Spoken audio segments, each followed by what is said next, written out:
Ատլանտ հունական դիցաբանության մեջ սա աստվածությունն է, որին ուսերին է կրում ողջ երկնակամարը։ Այսօր հունական Ատլանտին փոխարինելու են եկել հակաօդային պաշտպանության տիտանները, համակարգեր, որ ունակ են ոչնչացնել ցանկացած նշանակետ, որ կբարձրանա երկինք։ Պատերազմի ժամանակաշրջանում ստեղծված այս միջոցը ի սկզբանե նախատեսված էր որպես Խորհրդային Միության ամենակարևոր օբյեկտի՝ Մոսկվայի պաշտպանության համակարգ։ Հենց այս համալրբամբ էր պայմանավորված, որ չիրականացավ Ամերիկայի Խորհրդային Միության վրա հարձակման դրոփշոտ օպերացիան։ Բալիստիկ հրթիռներ, ինքնաթիռներ եւ սա դեռ ամենը չէ։ Խորհրդային մեքենայի ժամանակակից օդային մարտի պահանջներին համապատասխան սպառազինությունը ներկայումս ապահովում է նրա տեղը բազում երկրների զինանոցում։ Այս 300 զենիթ-արտիլերային դիվիզիոնը հանդիսանում է Հայաստանի Հանրապետության հոբզորքերի հիմնական ստորաբաժանում, հակաօդային պաշտպանության նախատեսված է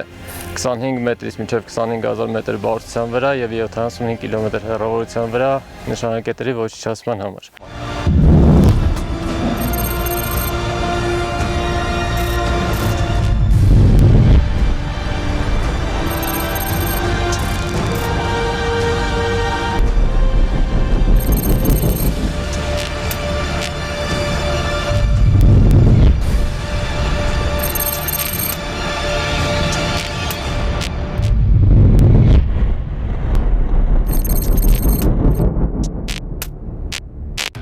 Այս զինատեսակը հայրենական հակաօդային ուժերի շարքերն անցավ արդեն 2000-ականներին եւ մինչ օրս կատարում է Հայաստանի օդային սահմանների պաշտպանության պարտականությունը։ Կենտրոնական ղեկավարման համակարգն է, այլ կերպ ասած Հայաստանում տեղակայված բոլոր հակաօդային պաշտպանության տիտանների սիրտը եւ գլխուղեղը։ Միջ անձնակազմի մի մասը կատարում է օդային տարածքի հետազոտում, այս 300-ների ղեկավարման խցիկում իրականում են մարտական հերթապահության աշխատանքները։ Այս գործում յուրաքանչյուր մանրուք է հաշվի առնվում, չէ որ ցանկացած բաստող վտանգում է հայրենիքի անվտանգությունը։ Միաժամանակ վեց թիրախների ուղեկցում եւ խոցում։ Հակաօդային պաշտպանության այս տիտանը այժմ էլ ընդգրկված է մարտական հերթապահության մեջ, պատրաստ անհրաժեշտության դեպքում կիրառելու իր ողջ ռազմական պոտենցիալը։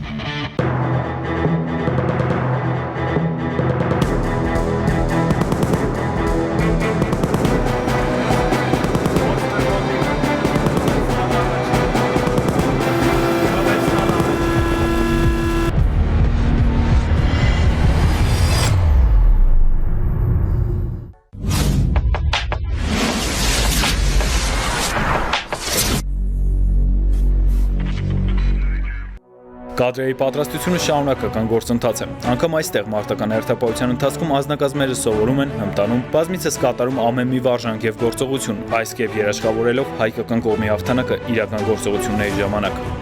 Անձնակազմը հմտանում է իր մարզումների մեջ, գնալով ավելի շուտ են ընկալում, որ ժամանակին պիտի արվի։ Ամեն անգամ տարբեր խնդիրներ առաջադրվել, նշանակետերը փոխվել են, գնալով ավելի է բարդացել խնդիրը, բայց Հայաստանի Հանրապետության ուժերի հոբզորքերը իրանց խնդիրը կատարել են գերազանց։ Պատրաստության կարևոր եւ անբաժան մաս են կազմում զորավարժությունները, իսկ ամենախոշորը եւ կարևորը դրանցից անց է կասում Ռուսաստանի Դաշնության Աշուլոկ զորավարժանում, որտեղ մի շարք պետությունների հակաօդային պաշտպանության ստորաբաժանումները հղկում են իրենց ունակությունները, կատարելագործում եւ իհարկե մրցում լավագույնի կոչման համար։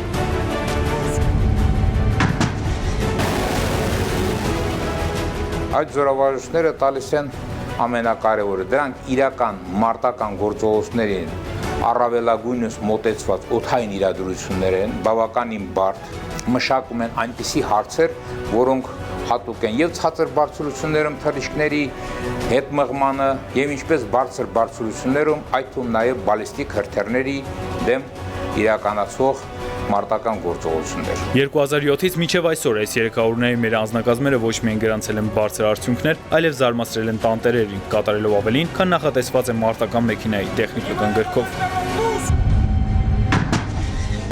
Մեր հայկական հաշվարկները միշտ գերազանց են կատարում իրանց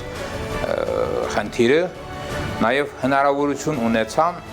S300 PS համակարգով առաջանցնել Մոսկվայի հատուկ ռազմական օկրուգի S300 PM համակարգի հաշվարկներից։ Դրանք տարբեր հնարավորության համալիրներ են, PM-ի հնարավորությունները ավելի բարձր է, բայց Հայաստանի հակաօդային պաշտպանության հաշվարկների գերազանց պատրաստության արդյունքում այդ այդպիսի փորձ մենք ունենք։ Աշոլուկից մինչև հայրենիքի օդային սահմաններ այս 300-ների անձնակազմերը կատարել եւ կատարում են իրենց առաջադրված խնդիրները, զարգացնում հմտությունները եւ կերտում վառոդը չոր բայելու արվեստը։ Հակաօդային պաշտպանության ստորաբաժանումների համատեղ աշխատանքի արդյունքում ամբողջ հանրապետությունը պատված է անտեսանելի գմբեթով, որ այս 300-ների շնորհիվ անխախտելի է պահում մեր երկնակամարը։